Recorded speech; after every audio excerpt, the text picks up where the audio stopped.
As many of you know, Bandai's upcoming MMORPG Blue Protocol recently held their first closed beta. This is the second time that the game has been playable following their alpha back in 2019, which I covered in a few videos once the NDA was lifted, showcasing specific areas, dungeons, the combat, and systems of the game. This time around, with about a year in between the alpha and beta, a lot of content was added to the game. New enemy types, new dungeons, arenas, PvE arenas before you PvPers get too excited, new weapons, elements, a really cool raid boss, this massive new area, world bosses, and most importantly, a main storyline that makes you feel like you're a part of some epic anime adventure. We'll discuss a lot of this throughout this video, but I have plans to take a deeper look at the new content with dedicated videos. So, that new raid boss. It'll have its own video taking a look at the mechanics and showing off the fight from different class perspectives and different levels. But for this one, I just want to share my thoughts, new features, and just my overall experience. I also want to apologize for this being all over the place, not really covering features in any specific order, and I also want you guys to keep in mind that this is a beta. The first beta at that. And a game developed by a team that does listen to player feedback. And anything I discuss in this video could be changed and might not be 100% accurate, as I am just an American man that cannot read or speak Japanese. Now, when I started this channel, my love for MMOs was at an all-time high. But as time went on, aging, life getting busier, attempting to stay consistent on a YouTube channel while juggling several MMORPGs and titles of other genres, my love for this specific genre has unfortunately went down a bit. And sometimes there's just this MMO void. I don't have a main MMORPG at the moment that I play every single day. Most recently was Final Fantasy XIV, which was amazing. But since the latest 2 patches, I've taken a break with plans to jump back in sometime in the future. But it's been a while since I've felt that spark. And sure, I felt it in 14 as I journeyed from A Realm Reborn to Shadowbringers, but I don't make content on that game. The spark I'm speaking of is the kind that gets me genuinely excited to discuss a title and make multiple videos on it. Instead of dreading these long editing sessions, I look forward to waking up and uploading this shit for you guys. And that's what Blue Protocol has done. It was such an amazing experience. Frustrating at times because of the language barrier, but overall, amazing. Now, for this beta, you start fresh. Character creation is the same for the most part, but they did add more options and detail. However, I was ready to jump in quickly, so I made a character pretty fast. Also went with a female this time around because I played with a male character before, and honestly, based on the outfits and fit, I might have to stick with female, but we'll see. After character creation, you're instantly put into the story of Blue Protocol, and guess what? They even speak. You journey with this little horned girl through caves, towns, and dungeons, but to explain what's actually going on, yeah, that's something I can't do. So for actual cinematics, I sat through and watched them, but parts of dialogue where you just speak to people like this, I skipped. The town has more NPCs, new shops, new areas, which I'll show you guys in a town tour video, and questing from the quest counter is pretty straightforward for the most part. Most of the quests that you pick up will be kill or gathering quest. Gather 10 of this item. Kill 10 or 30 of this mob. And while it sounds pretty generic, the game manages to keep things exciting with world boss spawns, random player interactions, dungeons and arena quest, time attack trials, and a new appraisal system that keeps you going back and forth to town. But I have a whole rant on this new system, so just give me a second. The main story quests also allowed you to party up and bring friends to certain instances, which I thought was cool. Because most games you gotta leave your friends out or you have to leave the party. The beautiful world of Blue Protocol never bores me. So even though the quests can be quite generic, it never felt tedious in the way that back and forth talking quests, go to this NPC, go to this NPC, collect 10 herbs, how they feel in other MMOs, it didn't feel the same. But it did feel tedious for other reasons, which we will get into. The new appraisal system, at first, seemed amazing. I played with 2 other players for most of my journey. My friend Aaron, who's stationed in Japan, who helped me access the game, and my friend Nai, who lives in Japan and is fluent in both English and Japanese. All of us agreed that this new system was awesome. At first. See, how it works is that you'll kill creatures or gather items from the questing zones. Rocks, plants, horns, whatever. But when looting these items, and side note, you don't have to loot mobs, which is great. Every now and then a chest will drop, but for the most part it's auto loot.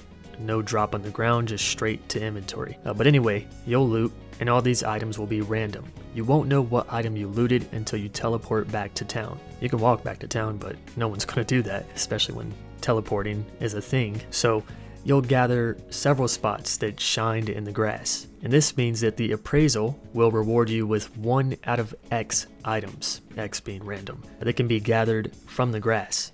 Now, why is this good and also not so fun at the same time? Getting items appraised and having your inventory cleared is great. Now you can go back out and fill it up again.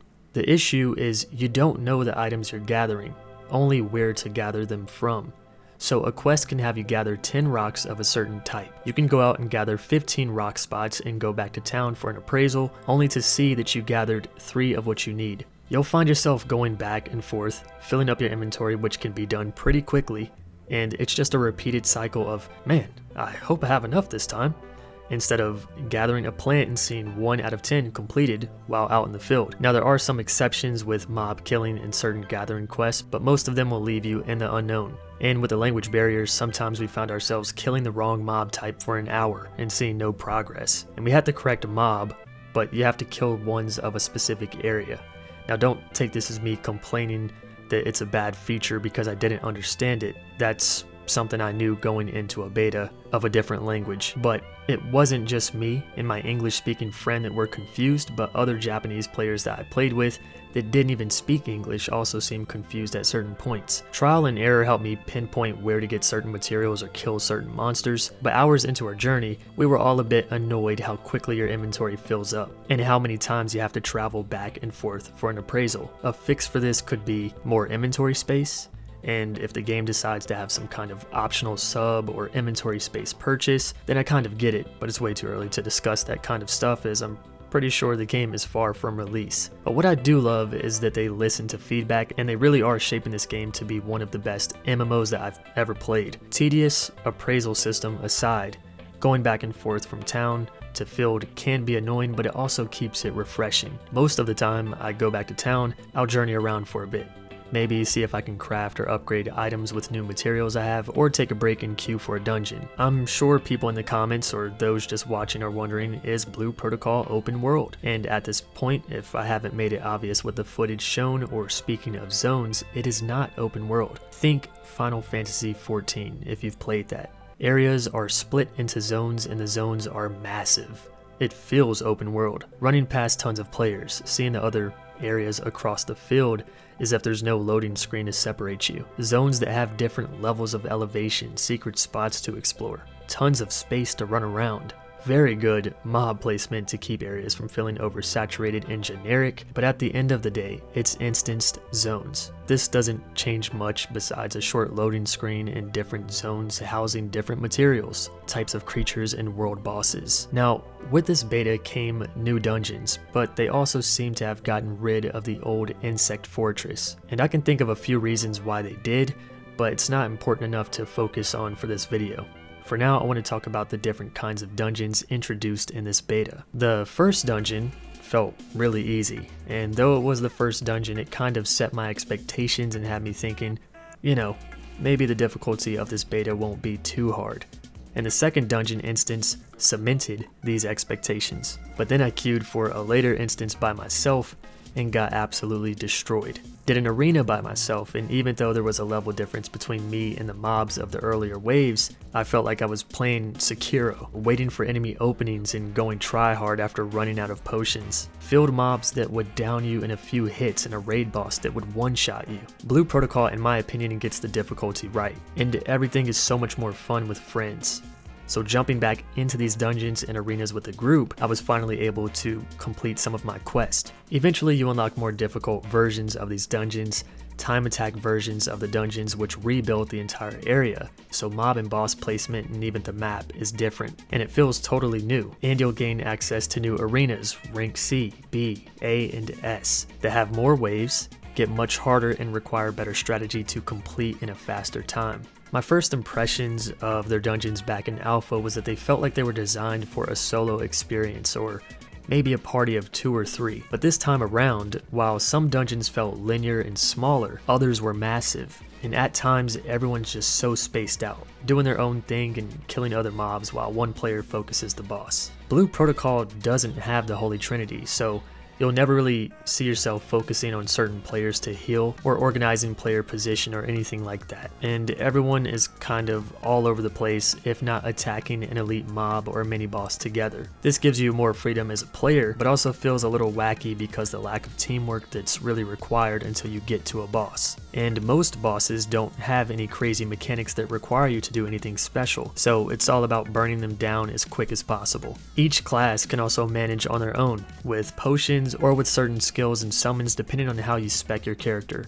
Certain summons can heal, certain skills can buff you or the party. Dungeons also provide you with items for your run. So what I'm saying is, I enjoy the space and the freedom that the game gives you as a player throughout these dungeons, but I also hope there will be raids or content in the future that does require the kind of cooperation that needs callouts or everyone organizing in comms. MMORPGs are meant for party play, in my opinion, and I just want to see that party play emphasized. But saying that doesn't mean that it always felt like I'm just off on my own while in a party, because I did take on certain instances with a smaller party that gave us such a challenge we actually couldn't complete the content, or we spent time running around and screaming while one person was trying to outrun the boss while trying to pick up others that were downed. So you can still do this stuff in smaller parties, but that doesn't mean that difficult content doesn't exist for full parties.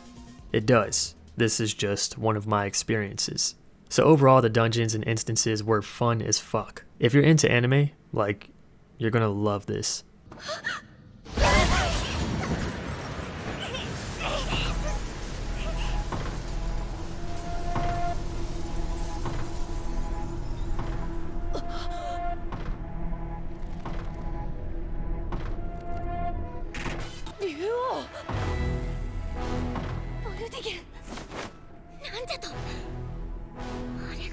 And now I want to elaborate on the skill customization and summons, or imagines as they call them. These two systems are great.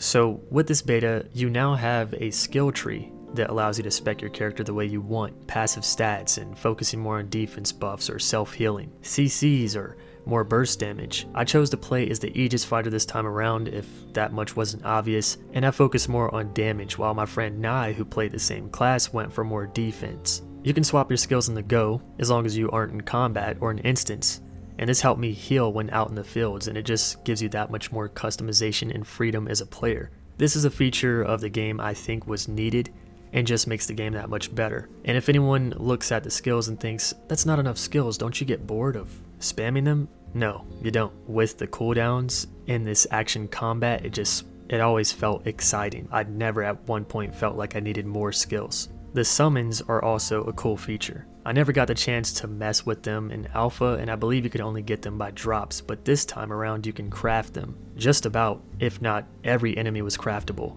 It requires certain materials, and most of the imagines you'll want to craft come from world bosses. The world bosses spawn often, and it can be a bit of a grind trying to get these drops as is RNG, but nothing too crazy. The summons not only add to your stats, like more HP or more base attack, but they also come with abilities, and they can be slotted as your 1 and 2. And for example, my Goblin Shaman does a wide AoE heal, while this cute pig does a smaller heal over time in a small bubble, and this red goblin comes out and whacks the shit out of an enemy I'm targeting. More customization makes this game feel like a monster collection game, seeing summons in just about every group battle. I guarantee you'll see some meta builds, but I bet you'll see a majority of customized setups, people running hybrid builds or focusing more on burst while using their favorite imagines, while others are using healing imagines to play more of a healer role. Customization at its finest. And while talking customization, let's speak about the outfits. I did not know these were a thing, and to purchase outfits requires the currency GC, also known as GameCube. To get GC, at least from my experience, means farming arenas, and this can take a few hours to get maybe 1 or 2 pieces, but then comes the raid boss, and this is like hitting the lottery. Just an hour of farming this, I customized my character to be the best looking character in Blue Protocol. And no, I'm not open to discussion. I do love the outfits of this game, and I think there was mention of a dye system, and if I had to compare this game to an anime, which I've done in other videos, it's about as close as we're going to get to a Sword Art Online MMO. But it also feels like the world of Grimgar, especially the outfit design. It's not too flashy or out there, and in my opinion the coolest outfit available looks like a level 20 outfit in another MMORPG. If they continue with this basic theme, then cool, but with there being an accessory slot, which I use for cat or fox ears, I'm sure they'll get creative and add some cool things. I would actually like to see cooler, more creative outfits, things that make players stand out. And whether it be from the cash shop or something that requires lots of GC, like, look at this villain.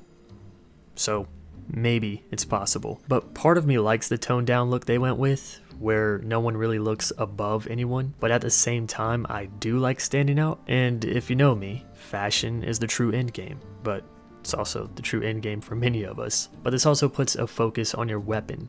While someone might look plain as shit, the weapon on their backs stands out and shows you that this person obtained the strongest weapon in beta, a way to see how far that player has progressed. And the weapon design is fucking sick. Weapon crafting is a topic on its own, and a topic we will discuss right now. There's battle score in this game, which works like gear score. Your score is needed to gain access to certain dungeons and maybe even certain quests. From what I gathered, it seems leveling and equipment plays a role in your score. Summons, weapons, and adventure badges. This all helps. As you progress, you'll want stronger weapons and you'll receive quests to craft them.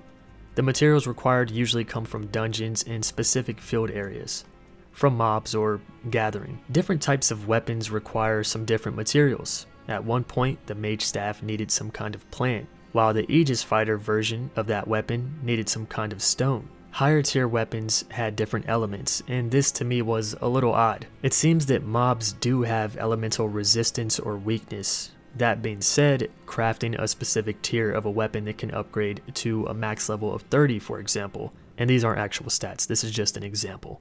But if the ice sword is stronger than your fire sword that you can upgrade to only a max of 25, you'll of course want to craft the ice sword because it can go up to a max of level 30. More damage, more gear score, but it's weird that they force you into the ice element, and upgrading equipment you can only upgrade to as high as the level you are. Maybe this was just a beta thing, getting you to try every element from lightning to rock, or maybe this will be how it is. But my hope is that in the future you'll have a choice of element, all which will maybe deal around the same base damage, but give you a choice as to which element you want. And these elements affect your attacks and animations. Using my R skill, which shoots out a sword swipe with range, now has lightning damage and an animation, and that, my friends, is pretty sick. Just a little detail, but a big deal to me. And there's a lot of attention to detail in this game. As an Aegis fighter, your shield will break when you've blocked too much damage. Sticks and leaves will brush up as you run through bushes. Wind will pass you by as you explore the field areas. Certain bosses can lose body parts. Kudos to the Blue Protocol team. So it seems you have level, battle score, and adventure rank. At one point we needed to up our adventure rank to progress, which seemed to be from crafting these badges that give you certain stats. My guess is once I filled the 4th and 5th slots, I would up my rank.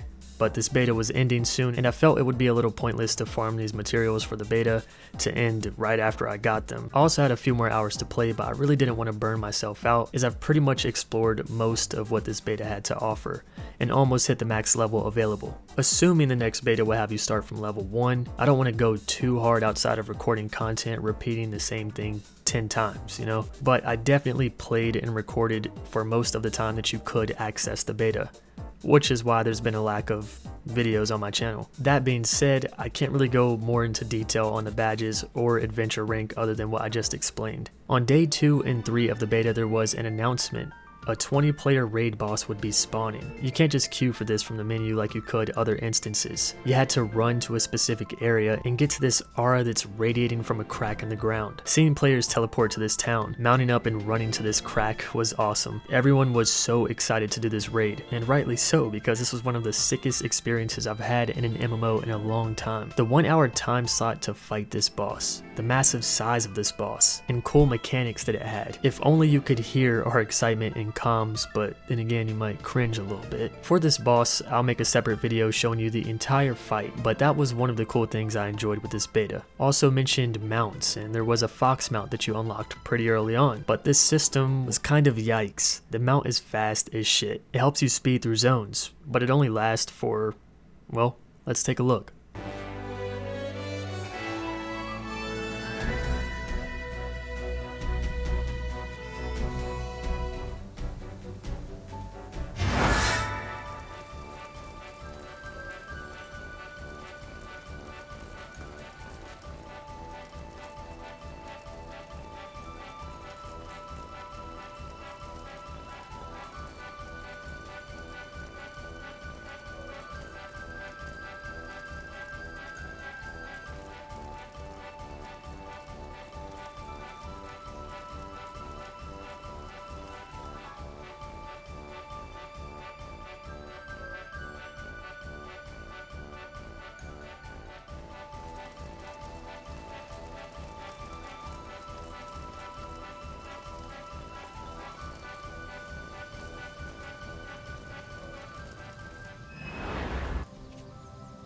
The bad thing about the mount is that once it loses its stamina, you can't use it again until you visit the main town. So in my group's opinion, it's only good if you need to rush to a world boss, not for getting through zones. If you're questing and a world boss spawns, you pop your mount and you get there before other players kill it so you can try and get credit and get the drop that you're looking for. Without a mount, you might not get there in time as players can zerg these bosses down pretty quickly. Mind you, a world boss is different from the raid boss I just spoke about. So the mount, cool system to have, extremely fast and useful for boss spawns, but other than that, not useful at all. The stamina runs out even if you stand still.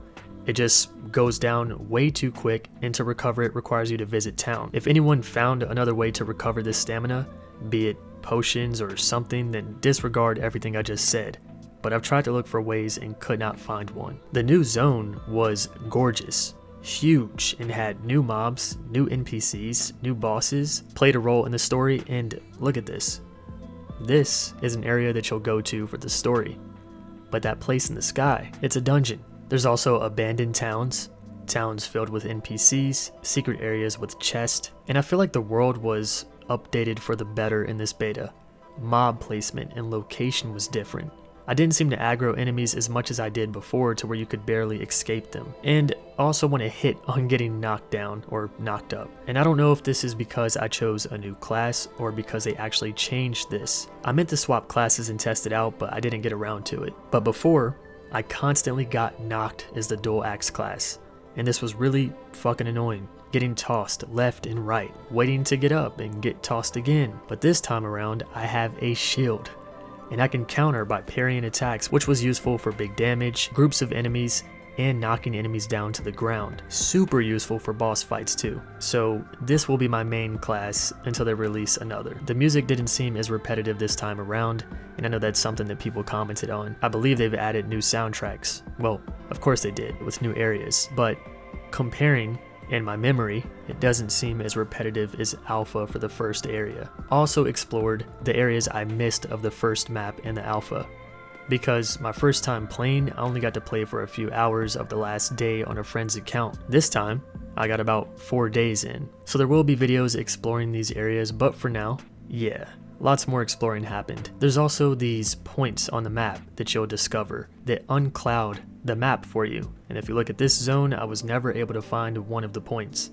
Usually they're easy to find, they're nowhere hidden or super hard to get, but I just could not find this one. And while exploring, you'll run into other players, and if you become low on health, players will usually shoot an AoE heal at you or summon an Imagine to help you out. And when it comes to mob credit for quests or drops, you don't need to be partied, which is one of the best MMORPG features ever. Players won't fight over mob credit. Sure, you can stand there waiting around for that spawn with 20 other players hoping to get first hit and gain credit, but that shit is for masochists. This time, as long as you hit it, you'll get credit. The only time this feature isn't useful is if some player with massive damage can one-shot a mob, keeping you from getting a hit in, which was pretty rare, in my experience. If I was playing alone and needed 30 goblin kills, I'll find several other players doing the same thing, which made it easy to farm materials and get quest completion. But going back to what we discussed earlier with item appraisal and back and forth returning to town, this did make things feel a bit grindy. Another reason why I didn't want to continue farming materials for the last few hours of beta. I'm down to do it once open beta is here, but I really don't want to burn myself out. It'll also probably feel better once they've added more main quests to keep things refreshing in between field quests. The main quest stopped early on, so we were left to field quests for the last 2 days of beta. Also want to hit on party play. This is probably my main con with the beta, but I'm sure this will be fixed. When in a party, it doesn't guarantee you'll end up in the same channel, either in town or out in the field. I do believe it makes it more likely to get in the same channel of the same area, but if that channel is full, you are screwed. There is a summon button the party leader can use, but this doesn't really help if channels are full. So a lot of the time, me and my friends would stand outside of a quest zone and run back and forth over the line to load into the new zone, hoping we get paired together. This wasted so much time, and no one was fond of this. Maybe adding more population to channels or more channels would fix this, but At the end of the day, this is a beta and a new feature, so I'm sure it'll get worked out. In the main town, you have new areas and NPCs as mentioned. This gives you access to new shops like crafting summons, fusion shops for weapons, which I didn't use, a juice bar that crafts these potions for buffs, new places to chill and explore, and NPCs that give out quests. All of this will be explored in another vid as well, and I'm sorry, but I really don't want to drag this video on longer than I have to, and I feel shedding more light on these specific features for their own videos will be more entertaining for you, as well as getting straight to the point instead of skimming through one long video for what you want to see. Now, circling back to dungeons, players did create some speed running tactics, pretty much rushing to the elite mob that you have to kill in order to progress. So cutting dungeons down by half the time to farm whatever material you need, or for quick quest completion, it was a thing. I don't know how I feel about this. On one hand, repeating the same dungeon over and over isn't fun forever, and if I was able to do this in other games, it'd be nice, but it also makes all the other mobs and areas of the dungeons feel worthless. Comes in clutch for the material farm, but if it's your first time and you queue up with a random group that runs past every mob, you'll have to follow. Otherwise, you'll get destroyed by the skipped mobs or stuck fighting them forever. And at this point, I think I covered everything I wanted to talk about for this video, so I'll close it out with my final thoughts. This was a beta, so there were some issues like freezing in place in a dungeon, and needing to close out my game and relog, losing my dungeon progress, and other things like the channel swapping. But overall, this was pretty polished for a beta, especially being their first. This was so much fun, and if this game was released with more content and whatever else they plan on adding, I'm sure it would be my main MMORPG. Does the lack of PvP make me lose interest? No, not really. It eliminates a bit of that competitive mindset that I have and makes me enjoy the game more for its immersive world and cool fights. If you enjoy Monster Hunter, you'd probably enjoy this. In a way, it's Monster Hunter turned MMORPG. Also don't know how well PvP would work in this game, and I don't know if they have any plans for it. And as someone who does love PvP, I can live without it in Blue Protocol. If you want to be competitive in this game, that will come down to time attack dungeons and arenas. How fast can you clear them? This will rank you with clear times. And PvP talk aside, I was satisfied with the amount of content and time I spent in this beta. It was just right. Had I slept a bit less and played a bit more, maybe I would have done all there was to do, but even then I'm sure I would have been behind a few quests, cause there was a ton of quests and lots of gear to create, especially the imagines. If anyone created every single imagine available, they probably didn't sleep over the weekend. I love the combat, I love the controls, I didn't feel the need to remap anything, and I did try it with the controller for a bit and it felt great. There was more enemy variety, and it felt just right for the amount of areas and dungeons available. Playing with friends made this experience 10 times better. The time-slotted raid boss is a feature I think they should keep. Making it accessible at certain times of the day makes it feel more special, and they did it twice a day, so if you missed one, then you can probably do the other time. The day and night cycle is great, I didn't really hit on that, and the vibe changes as the time goes on. I don't think I've ever played an MMO with a world so beautiful and immersive, and I'm not just saying that because, oh my god, new game and I've been waiting for a new game, this is great, like legit. Pulling my head out of this game's ass and looking from the big picture. No game has ever made me feel so immersed in the world. The game also ran extremely smooth. The only difference I really noticed this time around from the alpha were that players were kind of teleporting in town, and sometimes you'll be doing one action but doing another on your friend's screen while in town. But out in the world, that seemed to go away. So some lag, and not just on my end because of the VPN, but even for Japanese players. I will miss this, but I'm glad to have a break and bring you guys these videos, and I hope this will hold you guys over until the next beta, which I hope isn't a year away, but to be honest, I don't think we'll be getting this game anytime soon, which kinda hurts my soul, but they'll have to add a lot more content to keep this game going and to keep the players happy, which I'm sure they're already working on. Feedback will probably be addressed in a future live letter, as the team does these live streams on their official YouTube channel, and they seem to be pretty transparent and keep the community informed. For those of you new, yes, this game will get a global release, and no, we do not have a release date. I also want to give a special thanks to my homie Aaron for getting me in the game, and Nye for helping me with translations. Also, my partners Exit Lag for providing the VPN, allowing me to bypass the IP block and play this game. My connection was never interrupted and ran smooth as fuck. So if anyone needs a VPN that's dedicated to specific games and can help you bypass IP blocks, or you just want to better your connection to your favorite game, Exit Lag has a free trial that does not require a credit card. And you can try it free by using my referral link down below. If you do choose to subscribe, it does help me. And holy shit, I've been talking for 45 minutes and 50 seconds, and my voice is running out. Now, with all that being said, I hope you guys enjoyed this video, and I hope you take what I said as just a normie MMORPG player sharing his thoughts and not, this is what's wrong and this is what needs to be fixed, I demand it, because that's not the point of this video. But unlike this video, the future vids will be more of a showcase dedicated to specific content of the game. So, until the next one, see you soon, friends.